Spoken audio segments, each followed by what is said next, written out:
Pero ngayon po, ang balita ay naaresto na ba si Zaldico? Well, ano na naman ang facts at ano na naman ang fake news? Ang facts ay siya ay nasa Europa. Ang fact ay meron siyang Philippine passport. Ang fact ay ang Sandigan Bayan ay nagkansila ng kanyang passport. Ngayon, ano ngayon ang sinasabi ng Malacanang? At walang iba pa kundi ang presidente nagsalita. Ang sinasabi niya, unang-una, napahuli daw nila si Zaldico. Well, katotohanan ba ho yan o hindi? Well, ngayon, nagbigay linaw na itong si Interior Secretary John Vic Remulla, hindi po Philippine government ang nagpa-aresto. Di umano, si Zaldico ay pumasok ng walang dokumento ng Czech Republic galing ng Germany. Ibig sabihin, ang fact na alam natin ay yung Sandigan Bayan ay pinakasila kanyang passport. So mukhang siya ay nagtangka na pumasok ng Czech Republic nang pinakita ang passport, ang nanay-check, yan ay revoked na. So talagang dahilan yan para siya ay ma-detain ng immigration authorities at kung hindi siya hihingi ng asylum, yan ay dahilan para magkaroon ng summary deportation.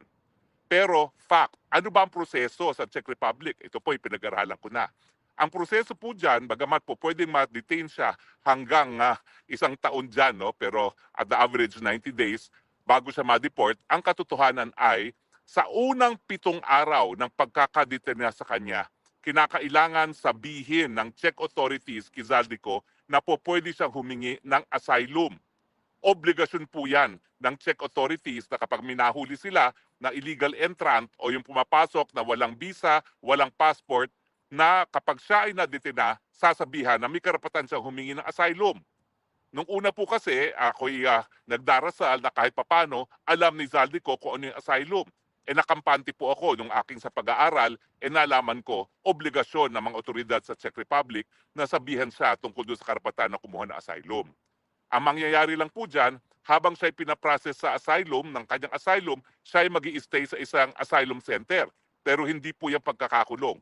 Para po yung asylum center na tinuluyan ko rin sa Netherlands, habang kinukuha ang aking mga biometrics, ine-examine ako ng medical na mga doktor dahil mahirap nga po kung ikay lalabas pa ng kampo. Dahil yung pila sunod-sunod, ang gusto nila, nandun na yung aplikante para madali lang makausap. So dahil may obligasyon po ang Czech Republic na sabihan siya na meron siyang karapatan mag-asylum, tingin ko ba siya ay kukuha ng asylum?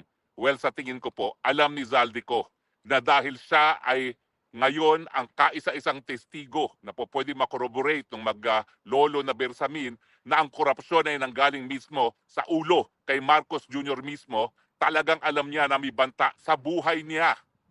Ang banta sa kanya hindi lang sa pagkakakulong, gaya ng banta sa akin dahil sila nagtanim kaso ng non-bailable case. Ang banta sa kanya, patuloy na siyang patatahimikin, gugurgurin, papatayin. At yan po ay napakalakas na basihan para magkaroon ng asylum.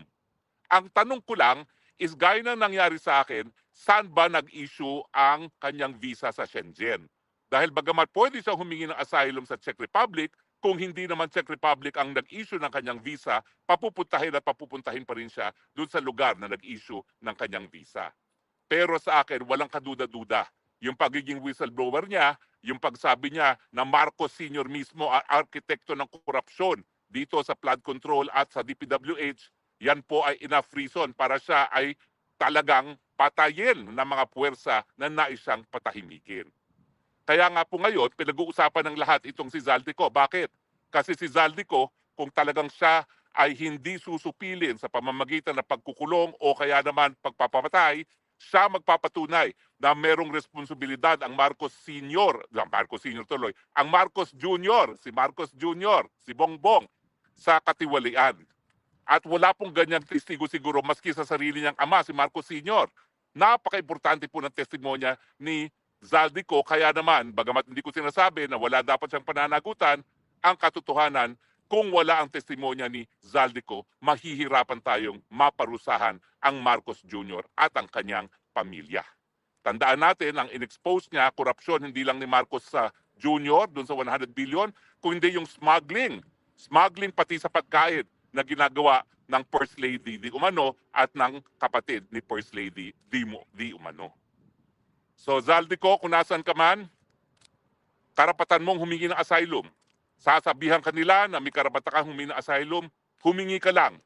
Dahil malinaw na malinaw gaya ng sikat ng araw, na meron kang karapatan, meron kang well-founded fear na pwede kang gurgurin, patayin, dahil ikaw lang ang magiging susi para mapanagot ang presidente at ang kanyang pamilya sa kanilang katiwalian. Stay safe.